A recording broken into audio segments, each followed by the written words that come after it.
आज हम आपके सामने लाने जा रहे हैं 14 अगस्त की रात का वो सच जिसे हर भारतीय जानना चाहेगा। दिल्ली में 14 अगस्त की रात से ही जोरदार बारिश होना शुरू हो गई थी। रात 9 बजते बजते रायसीना हिल पर करीब 5 लाख लोगों की भीड़ जमा हुई। बारिश अब भी जारी थी।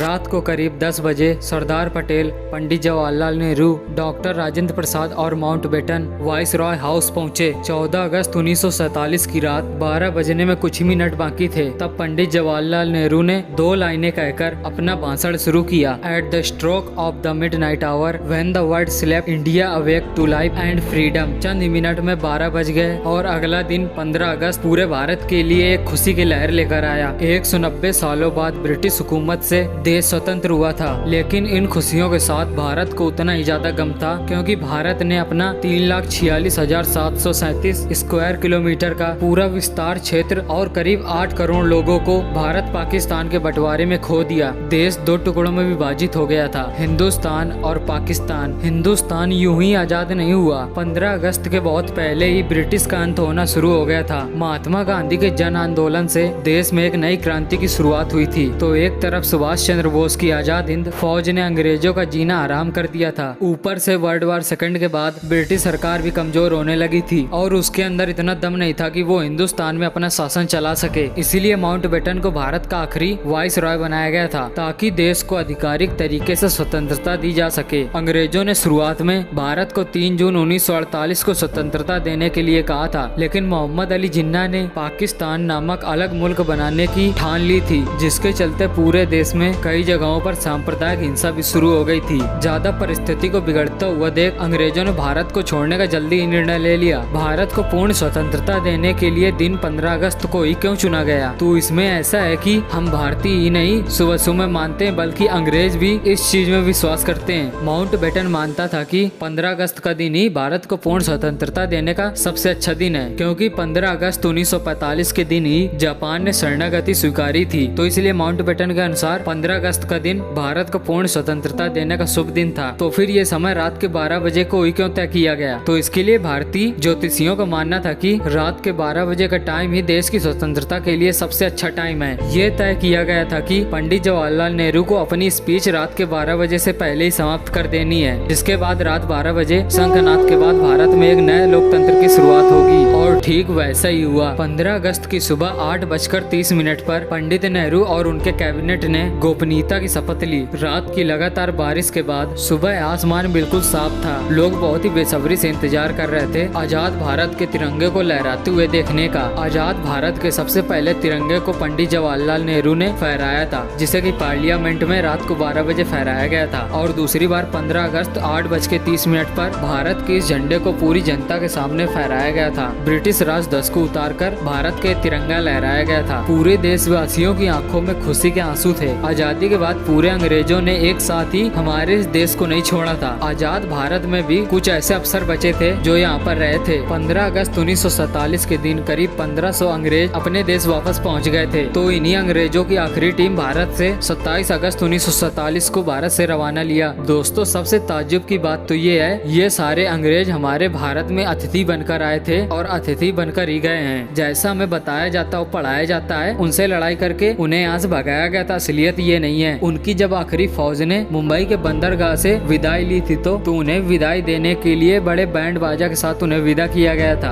आजादी के 190 साल पहले भी अमीर चंद्र और मीर जाफर ने रॉबर्ट क्लाइन का ऐसे ही भारत के अंदर स्वागत किया था। और फिर उसके बाद क्या हुआ? प्लासी का युद्ध और 190 साल के लिए भारत को गुलामी मिली। फिर भी हम भारतीय बिल्कुल नहीं सुधरे। अतिथि देवो भव के सूत्र को आज भी हम नहीं भूले। फिर वो अतिथि चाहे देव तू लो या फिर हमें लूटने आया हो। तो दोस्तों, अगर आपको ये अपने प्यारे भारत की आजादी की कहानी अच्छी लगी हो तो इसको अपने सारे भारतीय दोस्तों के पास भेजो, ताकि वो भी जान सके कि 14 अगस्त की रात को क्या हुआ था। और जितना भी हो सके आप इस वीडियो में लाइक और कमेंट कीजिए। धन्यवाद।